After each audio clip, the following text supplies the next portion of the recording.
and good evening. I'm Trainwreck, and I'm the host of an interview with one of our fine war heroes from Desert Storm, I believe. Is that right? Vietnam and Desert Storm. So I want to introduce everybody to what is it?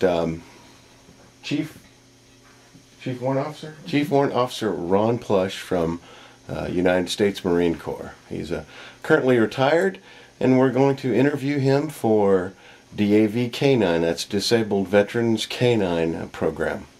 As I was saying, I'd like to introduce everybody to Ron Plusch and service dog Emma.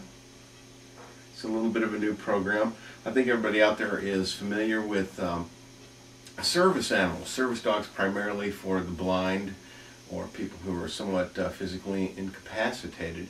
And recently it is starting to be accepted by the professional medical community that PTSD can render a person also incapacitated in a number of different ways.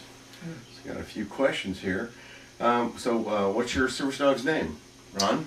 Her name is Emma. Emma? And she came out of a shelter. Okay. She was an abused dog. So is she a rescue animal? Yes, she is. Okay. So what attracts you to rescue animals? I think it's a right thing to do to adopt them, and they're looking for a home, and I'm looking for a furry companion. Well, she certainly is furry, and she's a good companion too. Yes, she is. That's a really sweet dog you have there. Yeah. So, is Emma receiving service dog training? She's started her obedience training, and after that, she'll be going up to Little Rock, and she'll be getting the rest of her training up there. Okay, I understand that this program has been initiated by Dr. Bob Sapecki. That's correct. Okay, and he's with the clinic, the animal clinic here in town. Right. Okay. He was also well, he's an Air Force Academy graduate and served in the Air Force during the Vietnam War. He runs the All Pet Center. He does. That's excellent, and he does a lot of great stuff here in the community. He's known for veteran advocacy and a lot of activism in that area, so we really appreciate him a great deal. I know you do too, don't you? Oh, yes. So what got you involved with the service dog program? Well, actually, after my other dog died, Dr. Zapecki, he felt that I should get into and find another dog as quickly as possible.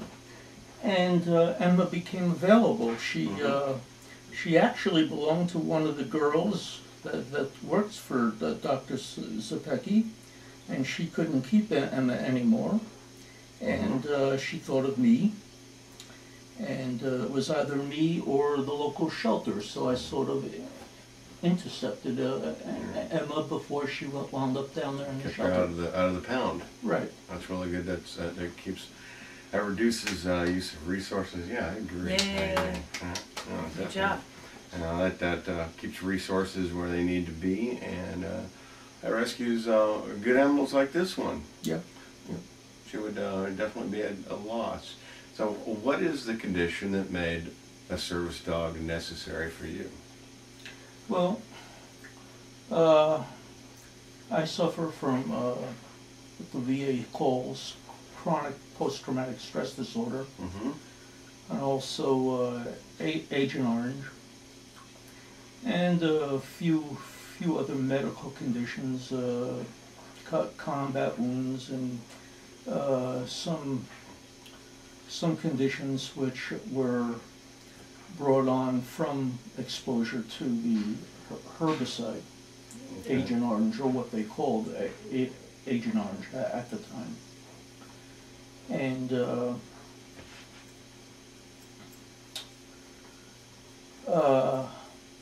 I'm a widower. I was married for 17 and a half years, and my wife died. Okay. And, Sorry to hear that. you know, thank you. I miss her a great deal. I bet you do. But my wife and I were dog people, Okay. and after she died, I was left with one of our two dogs, the other one having passed away. Now, that's not the dog people like the crab people on South Park, is it? No. We're not going to cut you up and dog jump out. No. Okay. No. I had to know. I'm just kidding. So I understand that you were diagnosed with PTSD in a general sense. Yeah. Okay. So how did you? I guess you already answered how you developed the PTSD. Was it primarily the chemical agents, or was it the stress and strain of battlefield rigors?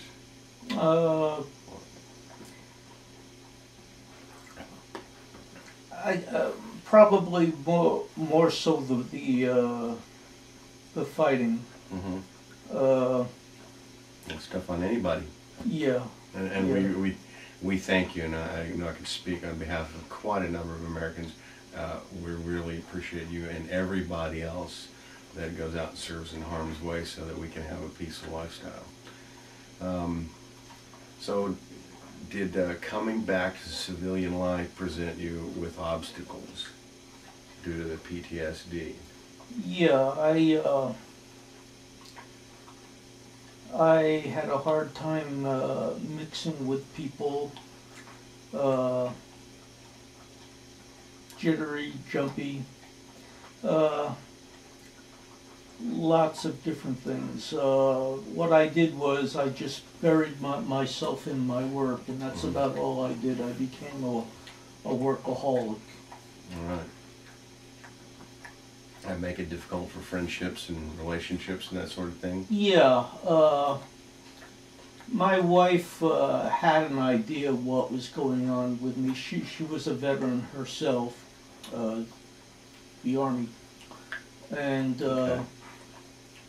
When I was diagnosed with post-traumatic stress disorder, she sort of jumped into it feet first. Wow, that's really great. Yeah, and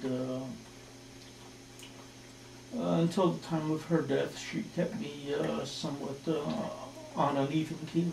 Okay. Well, dog's arm must taste really good. Yeah. So, I understand that Al Franken has started championing this cause in Congress as well. Yes. Because they've done some research apparently, and have learned that some animals with training can help PTSD sufferers, veterans in particular, like yourself, have a more stable life and more capable of having friend relationships and working and other things like that in life. What can you tell us about that? Well, it's been proven scientifically that people who live alone, people that are confined to hospitals for a period of time, or in a nursing home situation, actually benefit from pets. And it doesn't necessarily have to be a dog or a service dog. It can be a cat, it can be fish, it can be a reptile of some type. It's just something that somebody else to have around you all the time, in between company, or A stabilizing factor. a stabilizing factor. So something Yes. to give you a safe place. Right. That For you measure instance, everything else by. with Emma, Sure. my responsibilities toward her are, of course, taking care of her, meeting her needs, and in return, she's always there for me. When I get up in the morning, it's nice to have that wagging tail. Right. You know, she gives 100% devotion to me, and you can't ask more. An anchor for reality. Yes. I understand from Dr. Bob Zepecki that you're somewhat involved in the genesis of this program. Yes. In fact, from what I understand, you're the first veteran that's actually fighting through the paperwork and things that it takes to actually get this underway through the VA and private sources. Yeah, we're all used to seeing guide dogs for the blind and for deaf people. But not a lot of people know, and especially veterans, know that there are service dogs available to meet their needs no matter what they are. Right. Because the training for service dogs has come a long way, hasn't it? It's more than just leading the blind and other physically disabled people, isn't it? Yes. As well as taking care of the veterans' physical disabilities as well. I understand there's a vet that's local who's being fitted with a harness for their service dog because, of course, they don't have legs. Right, exactly. And so this dog is going to help them get around because I understand this veteran has difficulty with his arms as well. Yeah. That's real good. I believe it's time that we spend a lot more effort on our veterans. You know, after all, we're all Americans. These are people that we say we're proud of, and it's time to back it up. One last question for you, and then I understand you're doing a few trainings with your cute puppy there, and we want to look at that. But what does having a service dog mean to you as a veteran and sufferer of PTSD and other disabilities? Well, she gives me a reason to go on. A lot of people don't realize that the divorce rate, the suicide rate among combat veterans is extremely high. Right. It's higher than the non-veteran national average. It's almost double. I believe it's higher than what previously was the highest group, which was teenagers. I believe you're about twice that rate right now, Yeah. and that's tragic.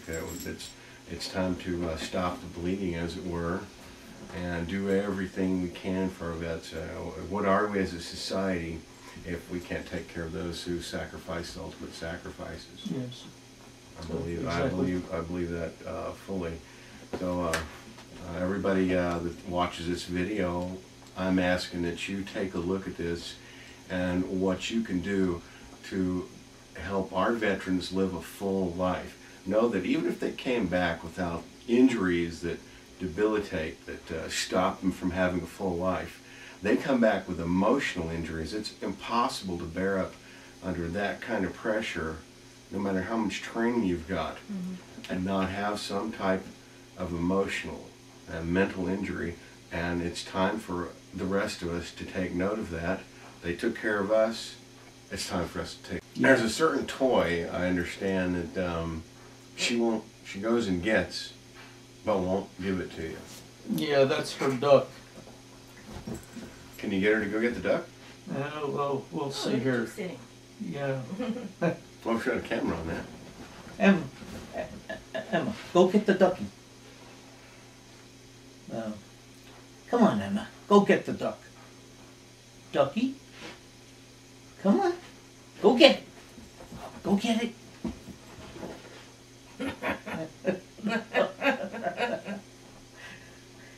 No Get the ducky duck, now, Emma. huh?